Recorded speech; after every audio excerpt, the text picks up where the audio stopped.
أعوذ بالله من الشيطان الرجيم بسم الله الرحمن الرحيم وجاءوا أباهم عشاء يبكون قالوا يا أبانا إنا ذهبنا نستبق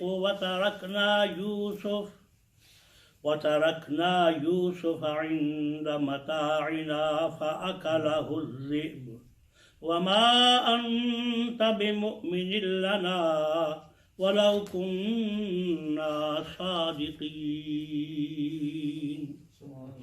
وجاءوا على قميصه بدم كذب قال بل سولت لكم أنفسكم أمرا فصبر جميل والله المستعان على ما تصفون صدق الله مولانا العظيم وبلغنا رسوله النبي الأمي الكريم. حضرات محترم، سورہ یوسف شریف کا درس قرآن شروع ہے. آج مختصر سا ہی درس ہوگا، انشاءاللہ اس کے بعد پھر ترتیب سے چلیں گے. اگلے جمعرات کو شاید ٹائم بدل جائے، بہرحال اس کے مطابق آپ حضرات کوشش فرمائیں کہ 7 بجے تشریف لے آئیں. اگر وقت نے اجازت دی ممکن ہے نماز عشاء سے پہلے درس ہو اور نماز عشاء کے بعد فوراً دعا اور لنگر سیکھو. میں امید کرتا ہوں آپ حضرات انہی محبتوں سے تشریف لایا کریں گے. بات چل رہی تھی حضرت یوسف علیہ السلام کے بھائیوں نے حضرت یوسف علیہ السلام کو کنویں میں ڈال دیا، اور نبی کریم رؤوف الرحیم صلی اللہ علیہ وآلہ وصحبہ وبارک وسلم نے جہاں یہ آیت کریمہ صحابہ کرام کو سنائی، وہاں کیونکہ اللہ نے حضور کو حکم دیا ہے کہ محبوب میری آیتوں کو آپ نے کھول کھول کر وضاحت کے ساتھ لوگوں کو بیان کرنا اور سنانا ہے، اس وجہ سے جب کوئی بات سمجھ نہ آ رہی ہوتی تو اللہ تبارک و تعالیٰ کے حبیب صلی اللہ علیہ وآلہ وسلم اس کی وضاحت فرما دیا کرتے. حضرت یوسف علیہ السلام مفسرین اکرام رحمہ اللہ نے ان کی محبتوں کے تذکرے حضرت یعقوب علیہ السلام کے ساتھ ان کو بڑے عجیب انداز میں بیان فرماتے ہیں کہ یہ سارا واقعہ، ایک تو یہ تھا کہ یہودی پوچھتے تھے کہ یوسف علیہ السلام کا قصہ کیا ہے، مشرکین پوچھتے تھے یوسف علیہ السلام کا قصہ کیا ہے. دوسرا یہ ہے کہ جو روحانی بزرگ ہے وہ کہتے ہیں کہ اس کی کوئی حکمت ہونی چاہیے پیچھے، یہ صرف ظاہری واقعہ نہیں، اس کے پیچھے جو کام رب العالمین کرنا چاہتے ہیں اس کے ظاہری اسباب بھی ہوتے ہیں اور اس کے باطنی اسباب بھی ہوتے ہیں. فرماتے ہیں کہ بات یہ ہے کہ اللہ کے کسی نبی کو کوئی دکھ یا تکلیف پہنچے، دین کی تبلیغ کی خاطر، اللہ کا پیغام پہنچانے کی خاطر، تو یہ بات عقل میں آتی ہے. لیکن ایک 12 سال کا نوجوان ہو تو اس کے ساتھ یہ پریشانیاں، یہ مصیبتیں، تو اس کی کوئی وجہ ظاہری طور پہ کوئی حکمت نظر نہیں آتی کہ اس کا تبلیغ کے ساتھ کیا تعلق ہے. تو مفسرین کرام رحمہ اللہ نے اس میں بڑی بڑی حکمتیں بیان کی. کہتے ہیں بات یہ ہے کہ رب العالمین جل جلالہ قرآن مجید میں ارشاد فرماتے ہیں کہ ہم چن لیا کرتے ہیں لوگوں میں سے رسولوں کو. تو جب اللہ کسی کو چنتا ہے، سلیکٹ کرتا ہے، تو اس کا کوئی ریزن ہوتا ہے، اور جب وہ اسے سلیکٹ کر لے تو جس کو اس نے پسند کیا، جس کو اس نے منتخب کیا، اپنا خاص بنا لیا، اب وہی جس نے اس کو اپنے لیے منتخب کیا ہے، خاص کیا ہے، مصطفیٰ بنایا ہے، چنا ہے، اب اگر اس کی محبت اور توجہ کسی اور کی طرف ہو تو رب العالمین کو یہ بات گوارا نہیں. اب دنیا داری میں بھی جس کے ساتھ کسی کو محبت ہو نا، پیار ہو، تو وہ نہیں چاہتا کہ اس کے منہ پر مکھی بھی بیٹھے، بس میرا محبوب ہو اور میں ہوں. تو جب اللہ نے اپنے نبیوں کو چنا اپنی ذات کے لیے، اب وہ کوئی نبی کسی اور کی طرف توجہ دے تو محبت خداوندی کی غیرت کا تقاضا بھی یہی ہوتا ہے، میرا ہو کر غیروں کی طرف دیکھتا ہے. میرا ہو کر دوسرے سے پیار کرتے ہو اور مجھے چھوڑ کر کسی اور کو دیکھتے ہو، تو یہ بات رب العالمین جل جلالہ کو گوارا نہ تھی۔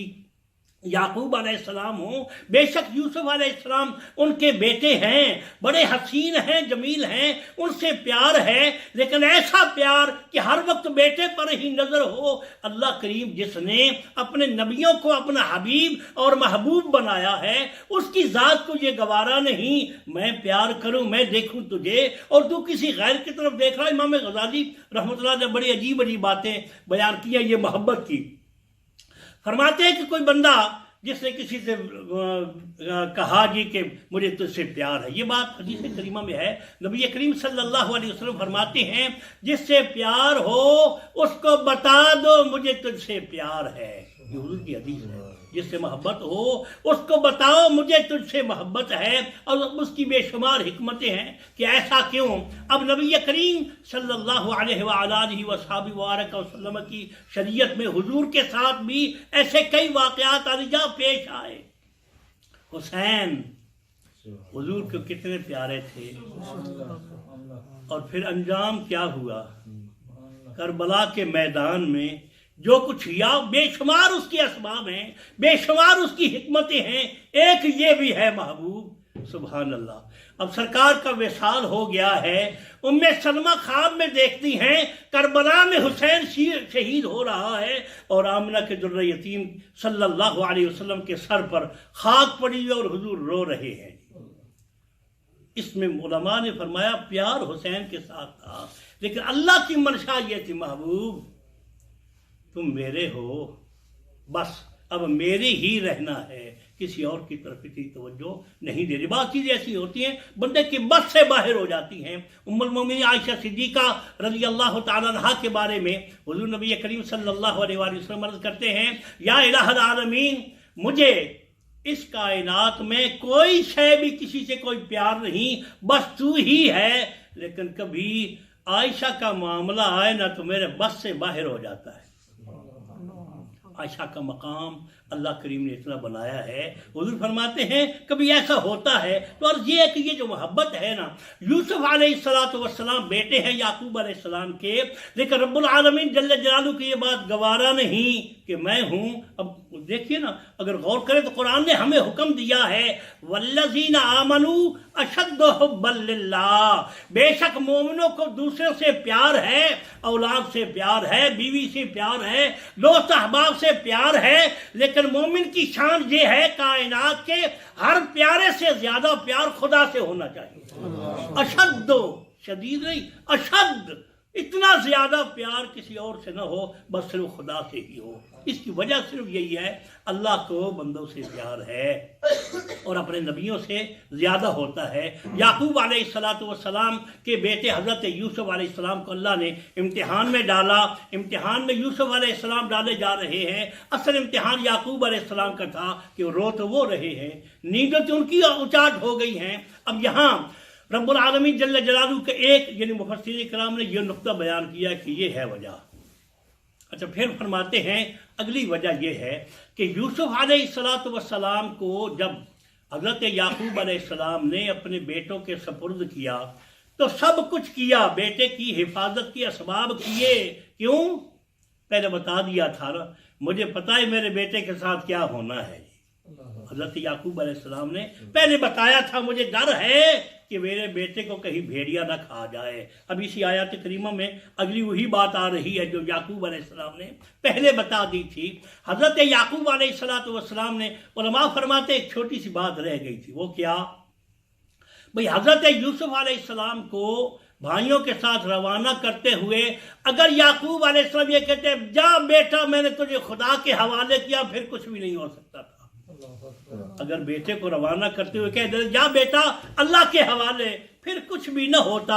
لیکن رب العالمین کی یہ بھی منشا تھی، ایسا خدا چاہتا تھا ہو۔ پھر اس کے بعد اب علماء کرام نے بڑی عجیب بات کی، کہتے ہیں بات یہ ہے، قرآن کہتا ہے کہ یعقوب علیہ السلام بیٹے کی جدائی میں روتے رہے، اور اگر پتہ ہوتا کہ کنویں میں ہے تو وہاں سے نکال کر لے آتے، سبحان اللہ۔ علماء فرماتے ہیں اصل میں بات یہ نہیں تھی، یعقوب علیہ السلام بیٹے کو جانتے تھے وہ کنویں میں ہے، لیکن کنویں سے نکل کر مصر کا بادشاہ بنے گا، اس لیے تھوڑی دیر دکھ برداشت کر رہے ہیں۔ اللہ کے نبی کو یہ پتہ تھا ہونا کیا ہے، انجام کیا ہے، تو رب العالمین جل جلالہ کے پیغمبر یعقوب علیہ السلام نے صبر کیا، اور یہ جو کچھ ہوا اس کے بارے میں یہ گمان نہیں تھا کہ نہیں یہ میرا بیٹا جو ہے وہ ختم ہو گیا ہے، واقعی اس کو بھیڑیا کھا گیا۔ یہاں رب العالمین جل جلالہ نے اس کی وضاحت فرمائی ہے، یعقوب علیہ السلام کے ذہن میں بھی یہ گمان نہیں تھا۔ اب یعنی یہ سوال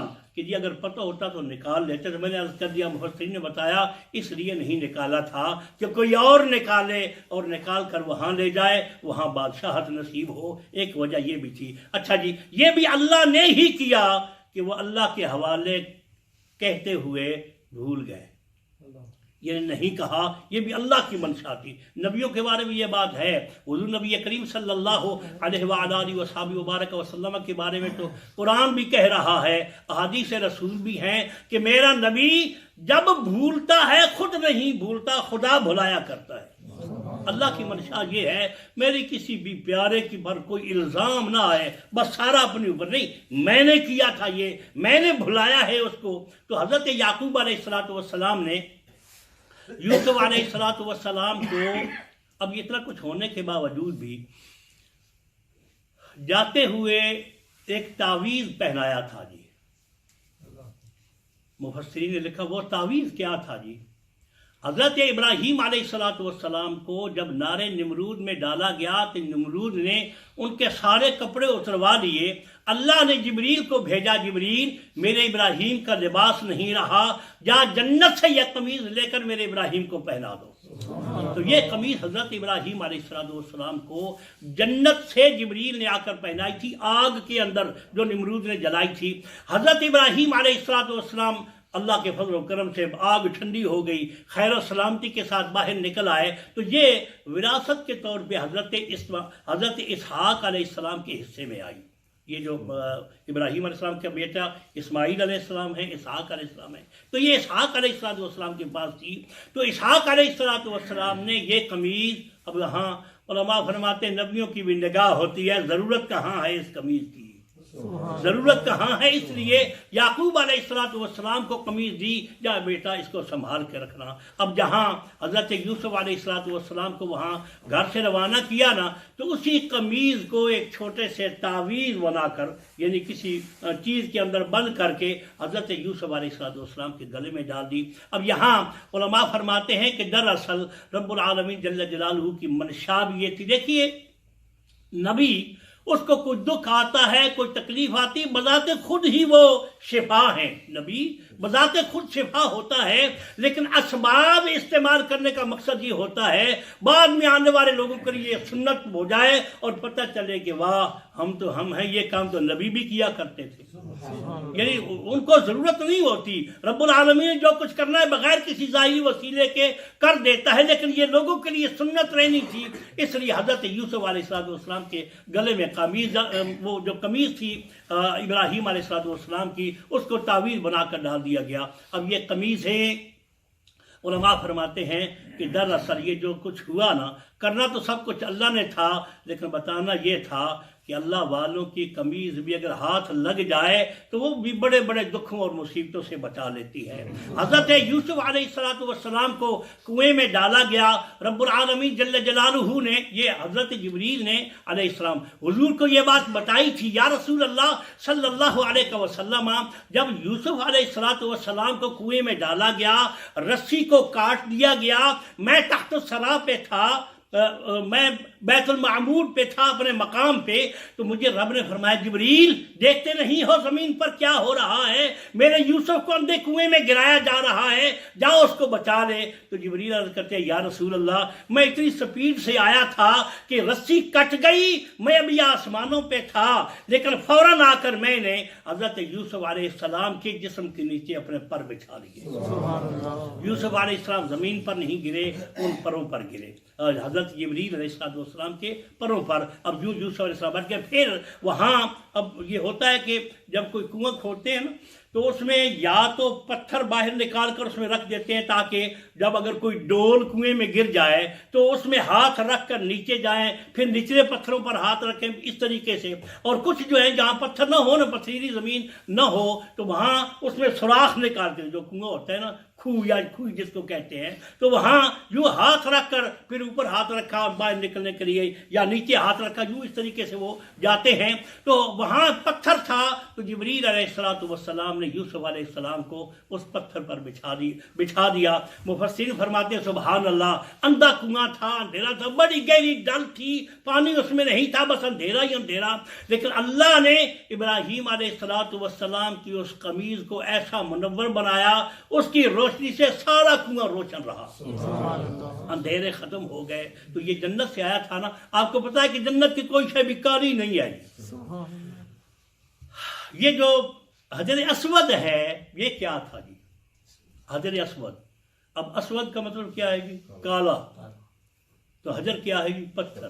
تو یہ کالا پتھر یہ کیسے ہوا؟ نبی کریم صلی اللہ علیہ وآلہ وسلم فرماتے ہیں کہ جب آسمانوں سے جنت سے جبریل اس پتھر کو لے کر آیا تھا تو یہ چمکتا تھا، یہ سفید تھا، لیکن اب اس کی ڈیوٹی یہ ہے سبحان اللہ، بندہ مومن جب اس کو چومتا ہے اس کے گناہ یہ اپنے اندر سمو لیتا ہے، اس کے گناہ جھڑتے ہیں، اس میں سیاہی آ جاتی ہے۔ تو گناہ بذات خود اس کی حیثیت کیا ہے؟ کالا ہوتا ہے، گناہ سیاہ ہوتا ہے، یہ سیاہی ہے جس کو ظلمت کہا جاتا ہے، جس کو ظلم کہا جاتا ہے۔ تو قبر کے اندر گناہ جتنے زیادہ ہوں اتنی قبر اندھیری ہوگی۔ اب یہاں رب العالمین جل جلالہ کے محبوب فرماتے ہیں کہ یہ یوں روشن تھا، یہ جو حجر اسود تھا، لیکن تمہارے گناہوں کو، گناہ گاروں کے، مومنوں کے گناہوں کو چوس چوس کر اس نے اپنے آپ کو تو کالا کر دیا ہے، لیکن تمہیں چمکتا ہوا صاف و شفاف بنا دیا ہے۔ تو یہ حجر اسود اس لیے، پہلے اس کا نام حجر ابیض تھا، یعنی چمکتا ہوا پتھر، پھر اس کے بعد اس کا نام حجر اسود ہو گیا، اب گناہوں کی اس میل کچیل کی وجہ سے۔ جبریل علیہ السلام نے حضرت یوسف علیہ السلام کو اس پتھر پر بٹھا دیا۔ اب یہاں جبریل اپنی ڈیوٹی پہ چلے گئے۔ یہاں یہ ہوا، مفسرین کرام رحمہ اللہ فرماتے ہیں کہ مسافر آئے، انہوں نے کوئی پانی چاہا تو پانی کے لیے ڈول تھا لٹکایا، تو ڈول لٹکایا تو ڈول لٹکانے کے ساتھ اب وہ ڈول نیچے گیا تو پھر واپس آ گیا، خالی جیسے طرح گیا تھا کیونکہ پانی تھا ہی کوئی نہیں۔ اب ایک بچے کو انہوں نے بھیجا، تو جا کر دیکھ کہ پانی ہے کوئی نہیں، کیونکہ اتنا گہرا ہم نے بھیجا ہے تو پھر بھی پانی کوئی نہیں آیا۔ تو وہ بچہ جب نیچے گیا تو وہیں رہ گیا۔ مفسرین فرماتے ہیں کہ اب عمر یعقوب علیہ السلام کی بھی لڑک بنے کی تھی اور وہ بھی عمر میں چھوٹا تھا۔ اب وہاں اس نے ایک پتھر دیکھا، وہاں وہ بیٹھ گیا۔ اب وہاں حضرت یوسف علیہ السلام اور وہ بچہ، اب اس کے بارے میں مفسرین نے تفصیل کی پھر کیا ہوا آگے چل کر، شاید وہ بعد میں انشاءاللہ کوئی عرض کریں گے۔ کئی ایسے ہیں بچے جن کے جوانی کے بعد یوسف علیہ السلام سے ملاقات ہوئی، مثلا جس بچے نے گواہی دی تھی، یا آگے تفصیل آئے گی حضرت یوسف علیہ السلام کے بارے میں، تو بعد میں جوانی کے بعد، بادشاہت و حکومت کے بعد اس نے بتایا جناب آپ مجھے پہچانتے نہیں ہیں، میں ہوں آپ کی وہ پاک دامنی کی گواہی پیش کرنے والا بچہ۔ تو بہرحال اس کی تفصیل آگے عرض کریں گے۔ تو وہاں اب انہوں نے وہاں ذکر اذکار کرنے شروع کر دیے۔ یوسف علیہ السلام بھی ذکر کر رہے ہیں، میں نے وہ دعا لکھی تھی کہ یوسف علیہ السلام کیا فرماتے تھے۔ پھر بھی ان کی نگاہ اللہ پر ہے، یا شاہدا غیر غائب و یا قریبا غیر بعید و یا غالبا غیر مغلوب اجعل لی من امری فرجا و مخرجا۔ علماء فرماتے ہیں اب بھی اگر اس کو کوئی بندہ پھنسا ہوا ہو نا تو اول آخر 11 بار دروشی پڑھ کے اس کو 313 بار پڑھے رات کے اندھیرے میں، تو اللہ تعالیٰ اس بندے کی وہ دعا تو ضرور قبول کر لیتا جو اس کو پڑھے گا۔ تو حضرت یوسف علیہ السلام بس ماں باقی ہے، لیکن وہ یہ دعا پڑھا کرتے تھے، اور وہ جو بچہ تھا نا وہ بھی ان کے ساتھ ساتھ لگا ہوا تھا۔ اب یہاں نبی کریم صلی اللہ علیہ وآلہ وسلم فرماتے ہیں کہ فرشتے جو آسمانوں پہ تھے وہ عرض کرتے الہ العالمین، زمین سے کوئی بڑی خوبصورت آواز ہمیں سنائی دے رہی ہے، سمجھ نہیں آ رہی کہ وہ ہے کہاں اور کیا ہے۔ تو رب العالمین نے ارشاد فرمایا بات یہ ہے، یوسف اور اس کا دوست، اس کا رفیق ساتھی، وہ کنویں کے اندر میرا ذکر کرنے لگے ہوئے ہیں اور اس کا ٹیسٹ تمہیں آ رہا ہے۔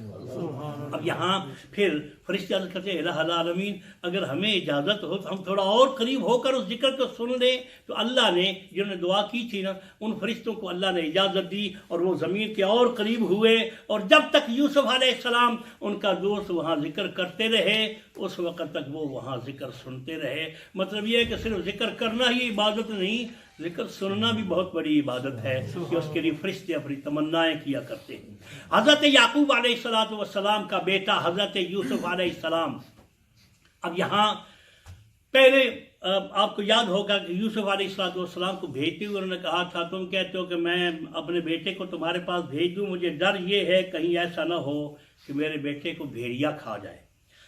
اب یہاں انہوں نے کنویں میں گرانے کے بعد واپسی کا ارادہ کیا، پروگرام بنایا، تو خدا کا قرآن کہتا ہے وَجَاءُوا أَبَاهُمْ عِشَاءً يَبْكُونَ، وہ اپنے والد کے پاس رات کو عشاء کے وقت روتے روتے آئے۔ قالوا يا أبانا إنا ذهبنا نستبق وتركنا يوسف عند متاعنا فأكله الذئب، کہتے ہیں ابا جی بات یہ ہے کہ ہم وہاں دوڑ میں لگ گئے، کیونکہ ہم پہلے اجازت کس چیز کی لی تھی کہ ہم وہاں کھیلیں گے تو یہ بھی ہمارے ساتھ کھیلے گا۔ تو کہتے ہیں کہ ہم وہاں دوڑ لگا رہے تھے تو کچھ لوگ ہم آگے چلے گئے، کچھ پیچھے ان کے دوڑ لگے، اور جہاں سامان پڑا تھا نا وہاں ہم نے یوسف علیہ السلام کو بٹھا دیا، تو فَأَكَلَهُ الذِّئْبُ، وہ ایک بھیڑیے نے ان کو کھا لیا۔ وَمَا أَنْتَ بِمُؤْمِنٍ لَنَا، ہمیں پتہ ہے کہ آپ نے ہماری بات ماننی تو کوئی نہیں، وَلَوْ كُنَّا صَادِقِينَ، بے شک ہم سچ کیوں نہ بول رہے ہوں، یعنی وہ پہلے ہی کہہ رہے تھے۔ اب یہاں اگر آپ کو یاد ہو نا کہ حضرت یعقوب علیہ السلام نے پہلے ہی کہا تھا کہ مجھے ڈر ہے کہیں میرے بیٹے کو بھیڑیا نہ کھا جائے۔ سبحان اللہ، اللہ بتاتا ہے نبیوں کو غیب کا علم میں عطا کیا کرتا ہوں۔ مجھے ڈر یہ ہے کہ انی اخاف یاکلہ الذئب، کہیں ایسا نہ ہو، میں ڈر رہا ہوں میرے بیٹے کو بھیڑیا نہ کھا جائے۔ ایسا ہی ہوا، انہوں نے کہا کہ ہم وہاں اس کو بٹھا کر سامان کے پاس گئے تھے تو وہاں بھیڑیا آیا تو وہ کھا گیا۔ وجاءوا علی قمیصہ بدم کذب، ان کو یہ بھی خیال آیا کہ وہ پوچھے کہ تو صحیح یعقوب علیہ السلام کہ میرے بیٹے کو بھیڑیا کھا گیا تو کوئی نشانی ہونی چاہیے، کوئی پروف ہونا چاہیے تمہارے پاس۔ تو انہوں نے یہ کیا کہ حضرت یوسف علیہ السلام کا کرتا لیا، وہاں کھانے کا اہتمام کیا، اور کھانے کے لیے جو بکرا ذبح کیا تھا اس کے خون میں اس کپڑے کو، اس قمیض کو رنگدار بنایا، رنگین کیا، اور وہ لے کر چلے گئے۔ یعقوب علیہ السلام کے پاس پہنچے تو کہتے کوئی نشانی دکھاؤ، کہتے ہو میں کیسے مان جاؤں؟ تو وہ کہتے یہ دیکھو یہ قمیض میں رنگ لگا ہوا ہے، یہ خون ہے، تو حضرت یعقوب علیہ السلام نے دیکھ کر فرماتے ہیں سبحان اللہ، بھیڑیا کھا گیا، بیٹے کو نکالا لیکن قمیض کو کچھ بھی نہیں ہوا۔ جہاں بھیڑیا کے دانت لگتے وہاں کوئی نہ کوئی نشان تو ہونا چاہیے تھا نا، تو ویسے خون لگ گیا ان کے ساتھ، تو یہ کیسے ہوا؟ بہرحال اس کی آگے تفصیل انشاءاللہ، آج وقت زیادہ جا رہا ہے، کوشش کریں گے اگلے درس میں کچھ عرض کریں۔ قال ابا، میں سمجھتا ہوں، یعقوب صاحب فرمایا میں سمجھتا ہوں تو یہ تم نے گھڑا ہے سب کچھ، یہ اپنے پاس اس میں یہ ساری باتیں بنائی ہیں، فصبر جمیل، کیا ہو سکتا ہے، اب میں اللہ کی بارگاہ میں صبر ہی کیا کروں گا، واللہ المستعان علی ما تصفون، اور وہی ہے اس پر میری مدد کرنے والا جو کچھ تم کر رہے ہو، تم نے کیا ہے، جو بیان کر رہے ہو۔ انشاءاللہ یہ درس جاری رہے گا، اللہ کو منظور ہوا اللہ تعالیٰ ہمیں اپنا پاک کلام سمجھنے کی اور اپنے محبوبوں کی اسی طرح عظمتوں کو سمجھنے کی توفیق عطا کرے۔ وآخر دعوانا الحمدللہ۔